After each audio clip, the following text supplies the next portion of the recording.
If you see a flashing triangle light on your Canon Pixma MG3620, it usually means the printer has detected a problem that needs attention before printing can continue.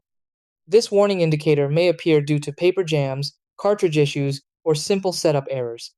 The triangle symbol works as a general alert system, so the key is to quickly check the common areas where the printer may be blocked or misconfigured. Fortunately, most of these problems can be solved in just a few minutes with a few quick checks. Try these. Step 1. Turn the printer off, wait about 30 seconds, then turn it back on to clear temporary system errors. Step 2. Open the printer cover and check the ink cartridges, making sure they are properly installed and locked into place. Step 3. Inspect the paper tray and internal rollers for any jammed or misaligned paper and remove it carefully. Step 4. Verify that the printer has sufficient paper loaded correctly in the rear tray and that the guides are aligned. Step 5. Press the Stop Cancel button once to clear the warning, and try printing again to confirm the issue is resolved.